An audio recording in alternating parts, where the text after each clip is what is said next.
Wir schauen uns heute an, wie man den Lock-on-Stabilization-Effekt in DaVinci Resolve macht.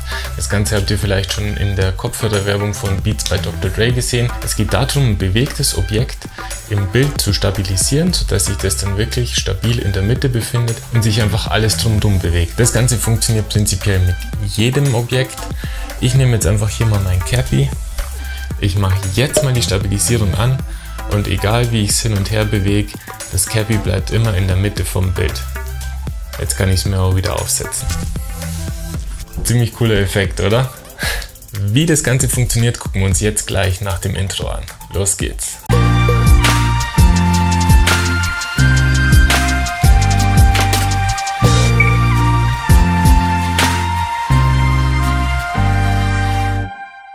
Servus, Patrick hier auf dem Pixel und Spätzle Kanal.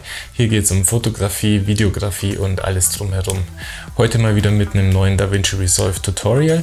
Und zwar letztens hat mich jemand in den Kommentaren gefragt, ob ich ein Video zu dem Lock-on Stabilization Effekt machen kann. Das Ganze, wie gesagt, kennt man jetzt vielleicht aus der Beats by Dr. Dre Werbung. Ist aber auch ein Effekt, den man für alles Mögliche benutzen kann. Wie im Intro schon gesehen, ich habe das jetzt einfach mal für meinen Cappy eben benutzt. Es ist auch nicht besonders schwierig in DaVinci Resolve umzusetzen. Das machen wir jetzt dann mal gemeinsam. Vorab noch ein paar Tipps. Wenn man das Ganze filmt, dann am besten gucken, dass man in einer hohen Auflösung filmt. Am besten in 4K oder noch höher, falls es möglich ist.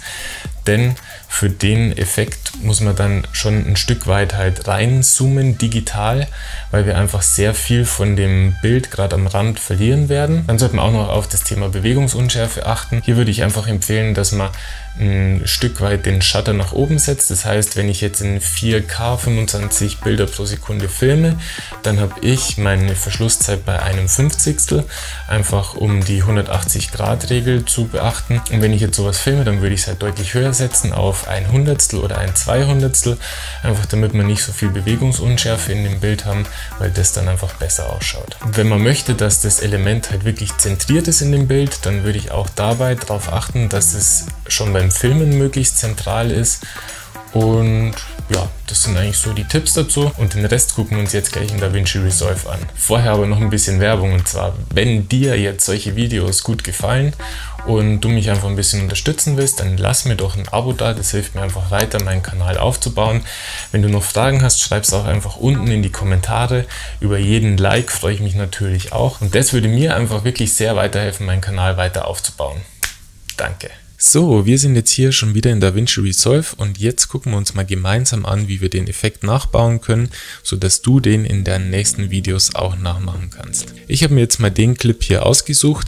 Hier sieht man auch schon, dass ich einfach einen relativ weit gefilmten Clip habe. Das heißt, es ist eher weitwinklig. Also ich brauche einfach um dieses Element, das ich tracken will, viel Platz herum. Den Platz brauchen wir einfach deswegen, weil wir später beim Tracken einfach viel Platz eben an den Seiten verlieren werden und deswegen brauchen wir einfach ein bisschen weiteren Shot. Genauso ist es sinnvoll, wenn wir einfach eine höhere Auflösung wählen, weil wir gleich noch ein Stück weit rein croppen müssen. Als allererstes überlege ich mir mal, wann ich die Stabilisierung starten will. So, ich will das einfach hier bei der Handgeste zum Beispiel machen. Dann unterteile ich mir den Clip einfach mal mit Steuerung B. Und enden soll das Ganze, ja genau, das passt so. Das ist einfach wichtig, das Unterteilen, weil wir das Ganze jetzt gleich in DaVinci Resolve Fusion bearbeiten werden und da ist es einfach besser, wenn wir nur das mitnehmen, was wir tatsächlich bearbeiten wollen. Dann markiere ich mir hier den Clip, mache Rechtsklick und wähle mir New Fusion Clip. So, dann macht er das schon mal in einen Fusion Clip und dann kann ich hier rüber wechseln nach DaVinci Fusion. Wer das Ganze noch nicht kennt, der guckt vielleicht am besten jetzt mal das Tracking-Video in DaVinci Resolve Fusion, das ich schon mal hier hochgeladen habe. Da erkläre ich einfach ein bisschen was über die Oberfläche, die wir jetzt hier haben in Fusion. Ich werde jetzt das Video einfach mal hier verlinken und ihr könnt es anschauen. Wenn ihr da aber schon Bescheid wisst, dann bleibt einfach dran. Dann machen wir das jetzt einfach mal gleich gemeinsam. Es sind gar nicht so viele Schritte notwendig. Ich habe jetzt hier mein Media in 1 markiert. Jetzt wähle ich auf der Tastatur Steuerung Leertaste, dann geht hier mein Tool-Menü auf. Hier kann ich dann jetzt TRA für Tracker eingeben. So, den habe ich mir jetzt markiert. Dann klicke ich auf Add.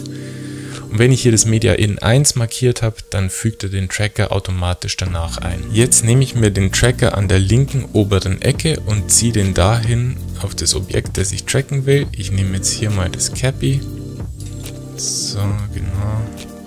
Hier vorne auf das Logo. Und je nachdem, wie viel Bewegung man in dem Bild hat, kann man die äußere Box noch ein bisschen größer ziehen. Das ist einfach der Bereich, in dem der Tracker dann im nächsten Bild das Objekt wieder suchen wird. Je größer man den Bereich macht, desto schwieriger wird es. Das heißt, desto länger dauert auch das Tracking. Ich lasse es jetzt mal so. Und genau immer darauf achten, dass man hier wirklich am ersten Frame ist, also am 0. Frame in dem Fall. Und dann gehe ich hier einfach auf das Track Forward und lasse jetzt einfach mal den Tracker seine Arbeit verrichten. Und dann gucken wir mal, was dabei rausgekommen ist. Bisher läuft der Tracker ohne irgendwelche Probleme durch. Er ist auch immer sauber hier auf dem Logo von der Kappe. Wenn da irgendwelche Probleme auftreten, nochmal der Tipp: hohe Auflösung und hoher Kontrast helfen dem Tracker weiter. Das heißt, wenn ihr eine Stelle mit hohem Kontrast auswählt, dann ist es auch wahrscheinlicher, dass der Tracker dieses Element dann einfach sauber tracken kann. Auch hier gilt wieder, wenn ihr da noch Fragen habt zum Tracker, schaut einfach mal mein Video an, das ich schon hochgeladen habe. Und da erkläre ich nämlich einiges und gebe auch ein paar Tipps dazu. So, jetzt ist das Ganze durchgelaufen. Wir haben hier diese Meldung bekommen, Render Complete. Er hat jetzt 248 Frames getrackt. Das Ganze hat er gemacht in 2 Minuten 42 Sekunden. Und ja, genau, das passt soweit. Wir können uns das Ganze jetzt mal anschauen, das durchlaufen lassen.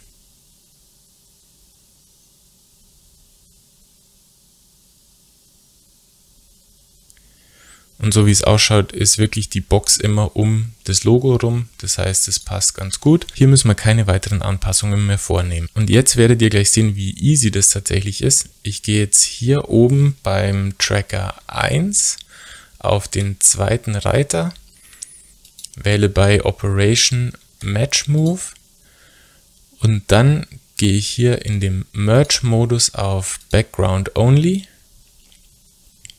So, dann lassen wir das nochmal durchlaufen. Und jetzt seht ihr schon, dass unser Objekt tatsächlich immer super zentriert ist und sich einfach das Bild drumherum bewegt. Das heißt, wir haben den Effekt jetzt schon mal erfolgreich nachgebildet.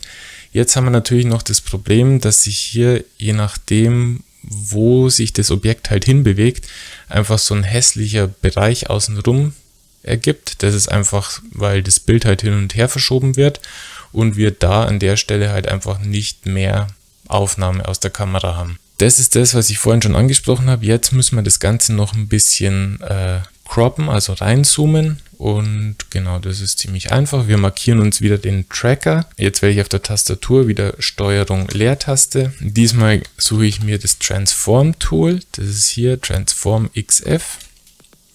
Markiere mir das, gehe auf Add, dann fügt er das hier danach ein.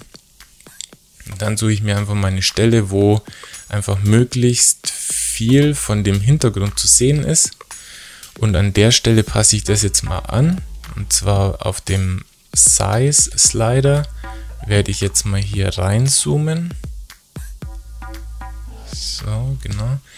Und dann kann ich mir eben hier oben über die Transform Tools das Ganze auch noch mal ein bisschen verändern. So, wenn ich das Cappy jetzt weiter in die Mitte haben will. Ja, probieren es mal so. Das ist jetzt ein bisschen ausprobieren hin und her. Und dann gucken wir mal, wie das jetzt ausschaut.